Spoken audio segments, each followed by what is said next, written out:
আসসালামু আলাইকুম। কেমন আছেন ভাইয়া? ভাই আপনি প্রথমে পাসপোর্ট জমা দিয়েছিলেন এবং হচ্ছে যে আপনার সাথে আমাদের কথা ছিল যে আপনি পৌঁছানোর পর টাকা দিবেন মালয়েশিয়ার। সো ইতিমধ্যে হচ্ছে যে আমাদের একটা প্রবলেম হয়েছে, আপনিও জানেন যে থাইল্যান্ড কম্বোডিয়া থেকে একজন পলাই গেছে এবং থাইল্যান্ড থেকে একজন পলাই গেছে। সো আমাদের লস, যার কারণে আপনার সাথে একটা সেটেলমেন্টে আমরা আসছি। সেটা হচ্ছে যে আপনি পুরো টাকা পে করবেন বাংলাদেশে পে করার পরে হচ্ছে যে আপনি ওই দেশে পৌঁছানোর পর আমরা টাকা নিয়ে নিব। যদি আপনি কোনো কারণে পৌঁছাতে না পারেন সেক্ষেত্রে কিন্তু আমরা আপনার টাকা ব্যাক দিব না, কিন্তু আপনাকে আপনি ব্যাক চলে আসলে আমরা আবার আপনাকে এই টাকার ভিতরেই পাঠাবো। মানে যতবার আপনি ফেরত আসেন না কেন আমরা এই টাকার ভিতরেই আপনার পাঠাবো। যদি আমরা না পাঠাইতে পারি তাহলে আপনার সম্পূর্ণ টাকায় আপনারা ব্যাক করে দিব। ঠিক আছে, এটা হচ্ছে আপনার সাথে আমাদের কন্ট্যাক্ট। এখন এই ভিডিওটা রাখতেছি কেন, যেন আপনি যেন বলতে পারেন যে আপনাদের এই কথাগুলো বলছিলেন। এই যে আমি নিজে বলতেছি কথাগুলা, এবং হচ্ছে যে ভাইয়ের সাথে আমার যে একটা কমিউনিকেশন হয়েছে সেটা হচ্ছে যে ভাই পুরো টাকা দিবে, যত ধরনের সিকিউরিটি লাগুক সেটা আমরা দিব। ঠিক আছে, এবং হচ্ছে যে উনি যদি না যেতে পারে, উনি যদি মালয়েশিয়াতে পৌঁছাইতে না পারে সেক্ষেত্রে হচ্ছে যে আমরা আবার ওনাকে পাঠাবো এই টাকার ভিতরে, কোনো টাকা বাড়বে না। এবং এখন কিন্তু আমরা কিন্তু আপনাকে পাসপোর্ট এবং হচ্ছে যে $500 টাকা দিয়েছিলেন, আমরা কিন্তু ভিসা আনছি আপনার জন্য। তারপরে কিন্তু আমরা কিন্তু বলি না যে ভিসার টাকা আপনার দেওয়া লাগবে। ঠিক আছে, যে ভিসার টাকা দিয়ে আপনি 63,000 টাকা থেকে ভিসা টাকাটা মাইনাস করো, বাকি টাকাটা নিয়ে যান, এটা কিন্তু আমরা বলি নাই আপনারে।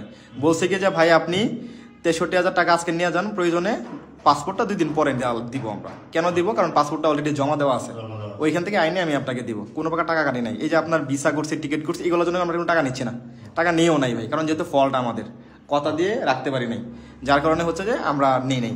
এখন আপনারা বলছে যে ভাই আজকে আইসা আপনি টাকা এবং পাসপোর্টটা 2 দিন পরে এবং টাকাটা নিয়ে যান।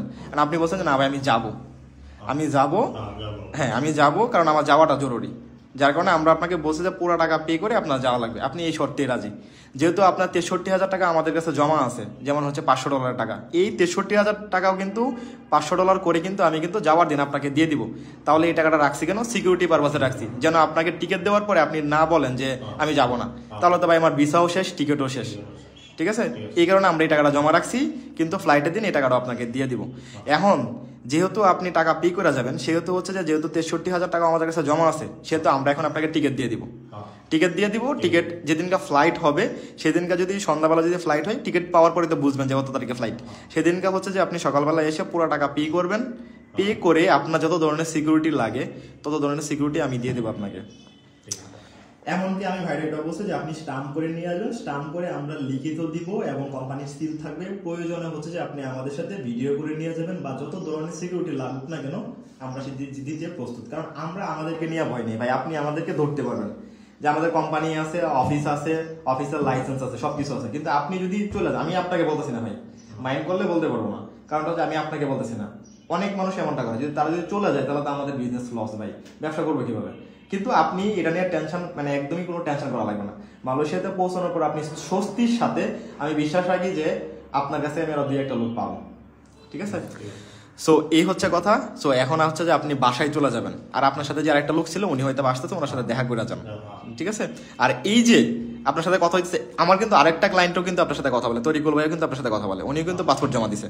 ভাই আমাদের মনের ভিতরে যদি 2 নাম্বারই বা শয়তানি থাকতো তাহলে আমরা একটা ক্লায়েন্টের সাথে আরেকটা ক্লায়েন্টের কথা বলে দিতাম না। কিন্তু তার ফোন নাম্বার তার কাছে আছে। এই যে লোকটা বই কথা বললে আসবে আবার, উনি কিন্তু আপনার ফোন নাম্বার নিয়ে গেছে, যে যোগাযোগ করবে আপনি কেমন আছেন। আপনি যদি বলেন যে ভালো আছে, তাহলে একটা লোক আসবে।